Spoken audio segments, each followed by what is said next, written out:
Welcome to Magic Monday. Hope everyone's doing great today. How are you, Christine? I'm doing good, Lorna. Feeling pretty good. It's a beautiful day here. You're sitting outside. I'm sitting outside, not wearing lots of clothing and coats and boots, so it's all good. We're happy. We're happy. So last week we left everyone with this whole notion of telling people how you feel, right? Not biting your tongue anymore and just saying how you feel. And we recognized even as we were doing that video that that may be easier said than done. Yeah, I mean, a lot of what we're saying is not a one-shot deal, right? I mean, let's just be really honest. This is a practice. You get a lifetime to practice. There are no shortcuts in this work of getting more authentic and fully expressed in our lives.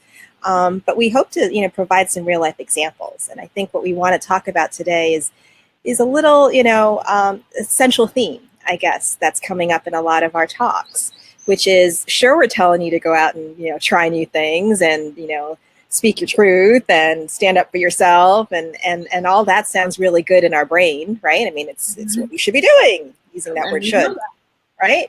But it gets sticky.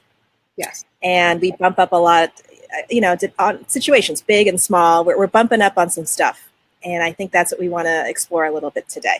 Right. And that stuff most often is fear. People say, okay, that sounds great, but I'm terrified. I'm terrified to tell that person how I feel and how they might react and what reaction I could get if I actually was honest about how I feel. And it's scary. Right. And why is that? Why does it feel so scary? And right.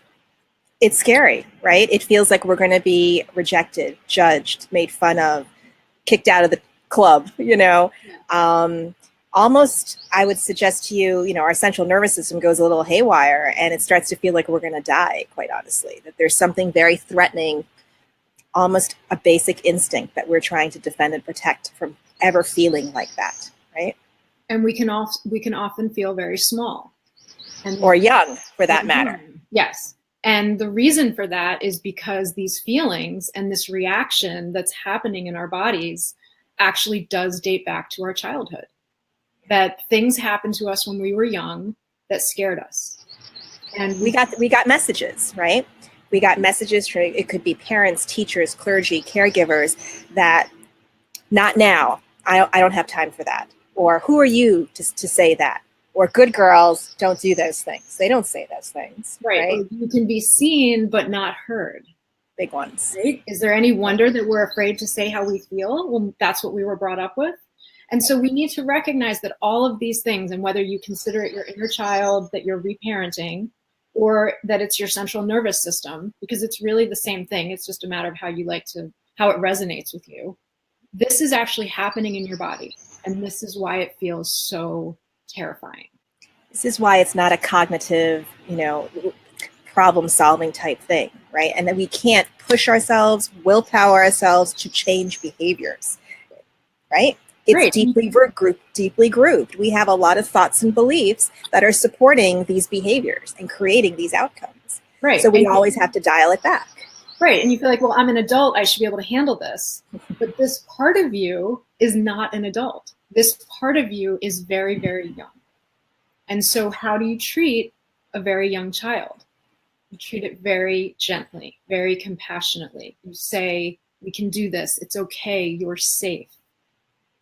Right. You recognize the fear.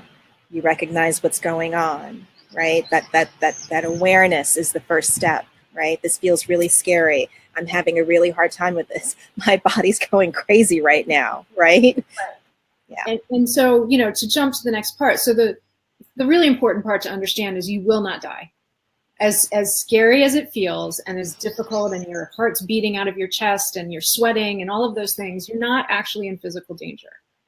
And the only way to get this to be better, to get it so that you can speak up for yourself, so that you can try new things, is to practice and to move through that fear, knowing that it won't hurt you, that it's going to feel bad, but that the more that you practice, the easier it gets in being able to do these things. Right. And I think, Christine, we want to jump into, okay, so now what? How do I do that in real life? I understand the feelings now. but how do I have that really difficult conversation with my husband or my best friend there's something that really needs to change in the relationship. I'm really angry. I can't deal with it. I absolutely refuse to deal with it anymore. So when you find yourself in what probably is a old script, right, where feelings are escalating, conversations are happening, and you're finding yourself about to kind of unleash and fall into that sort of swirl, right, of arguments, right?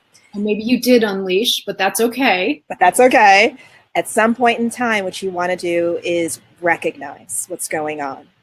And it might be, I said something that's used for me is, you know what, I'm having a really hard time right now, or I feel like I can't get my thoughts together right now on this because I'm feeling really angry and upset and frustrated. I need to put this on ice for a second. I need to step away. So you call a timeout. We do it to our kids, when they're little. Right? Take 5 minutes or 5 days.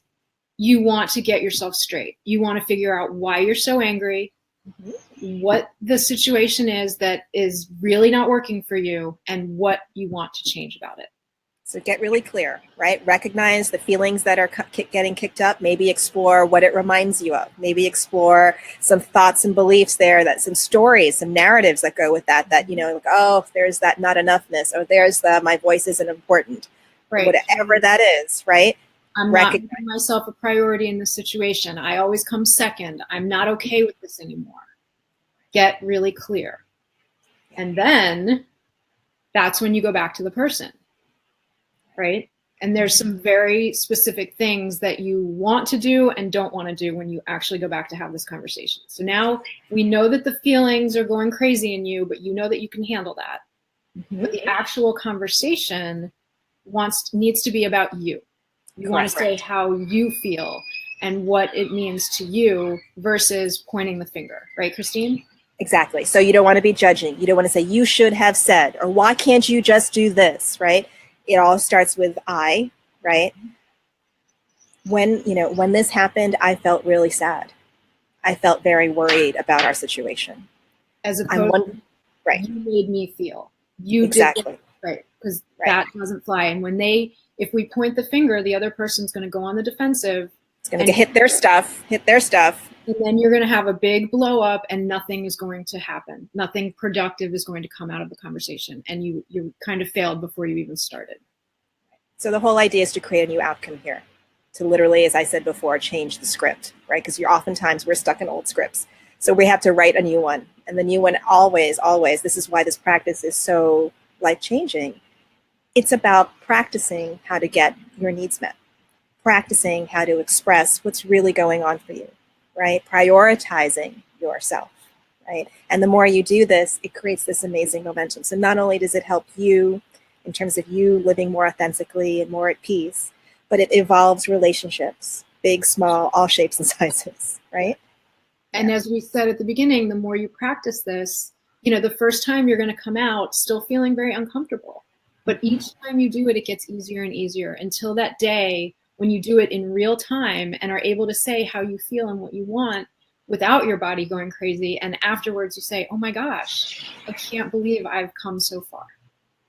Yeah. And outcomes that you couldn't even imagine, quite honestly, will unfold for you. And that is the magic. Yes. So, I think that about sums it up, right, Christine? I think so. So hopefully we give you some how not to bite your lip, thoughts there for you to practice, because that's what we do. Right? Stop biting your tongue and start doing, having some new habits around this and what that might look like. Yeah.